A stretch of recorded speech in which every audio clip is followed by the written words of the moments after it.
Now, speaking of talking, we talk about beat writers all the time. The difference between beat writers, TV journalists, network analysts, etc. Like people who really don't understand the journalism landscape, like all those jobs that I just named, completely different in their own entity. A reporter here for a local newspaper came out basically on a podcast last week, and he said that the Vikings were in desperation mode. They were in desperate need of a win, and he said the vibes were off in the locker room, and they just didn't feel right. This is a team that is desperate.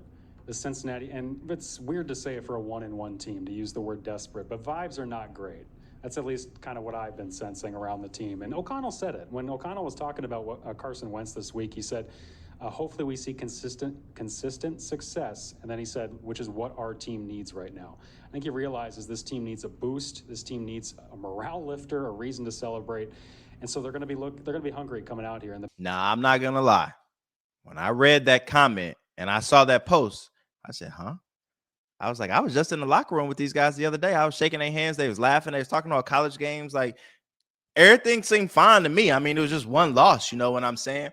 So he posted that. He ran that. Let me explain, though. So he's a columnist, and he was on a podcast. So he's free to say whatever comes to mind. But columnists, typically their job is to not be neutral and stay down the line. Their job is to give commentary in their own opinion from what they see, what they feel, and what their viewers and what their readers want to see. And so their job is a little bit different. And I think it's a little dicey when you're talking about a columnist because they have to give unfiltered opinions sometimes. And like, that's why you get paid. Like, you don't get paid to be down the middle and just be like, hey, this is how the game went. This is what the player said. But with that being said, Vikings bounced back. They won. Defense had 5 takeaways, won 48-10 versus the Bengals. And then my man Jonathan Greenard came in the locker room and basically said, yeah, somebody said the vibes are off. Completely false. Completely false. It was, I can't remember, he's not in here right now, but he said it was, I think it might have been Alec. He said it was the vibes was off. No, no, it wasn't. Nah, I know it wasn't you. I'm just talking shit. But nah, it was the other guy here. He was shorter. I can't remember his name. But he said the vibes was off this week. Completely false. The vibes, just because we're working and probably weren't in there at the same time you guys were in there, I don't know why he would put stuff out like that. The vibe is good. The vibe is, just because we're even killed and ready to get back to work does not mean the vibes are down. We just understand that, listen, we didn't like that performance last week. We put our head down. What do we look like come here smiling for and dancing for and talking all types of energy when we just put out that performance last week? So anytime we get a dub, that's why we're trying to just make sure we stay at this point so we don't get to those opportunities like that. So we just try to stay here on this upward trend. So for you, when you see a comment like that of a reporter talking about vibes are off in the locker room, what's the first thing that comes to your mind? Bro, remind me, how long do y'all get to spend in the locker room? Where are you going with this? We get about, let's see, for the Vikings, for my personal view, we get Monday, no access. Tuesday, no access. Wednesday, we get 45 minutes. Thursday, we get 30, 40 minutes. Friday, you get 30, 40 minutes. So you get about an hour and a half out of an entire week inside the locker room.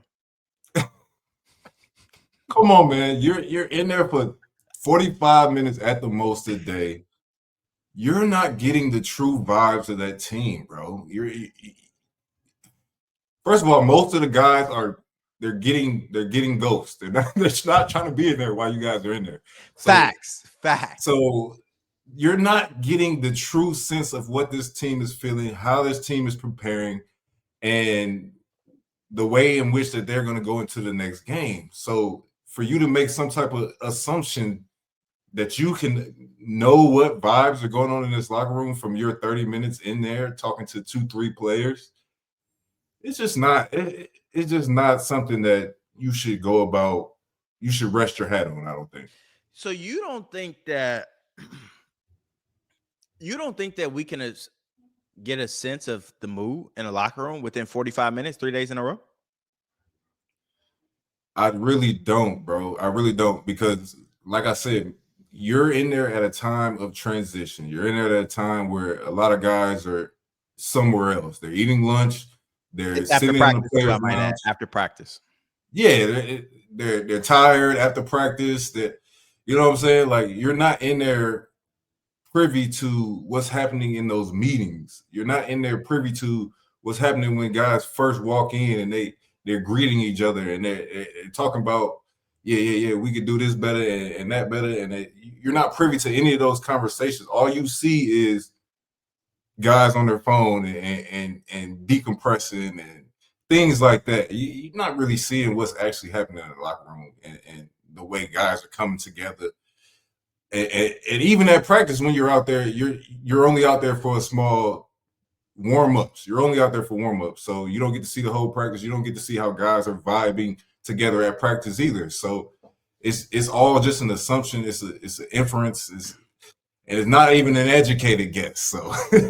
So basically what you're saying is journalists should never go on record and say the vibes are bad in the locker room. Basically what you saying, we shouldn't be able to speak on locker room stuff because we're not in the locker room, right? You're not part of that locker room culture, bro. I'm not gonna say you should never be able to speak on it. You can speak on whatever you want. It's freedom of speech, but that doesn't make anything that you're saying true. Like, is it freedom of speech? People shouldn't subscribe to these things that journalists are saying and take them as facts when they're not privy to what's actually going on. Do we actually have freedom of speech in 2025? No, that's another topic for another day. Look, I feel you.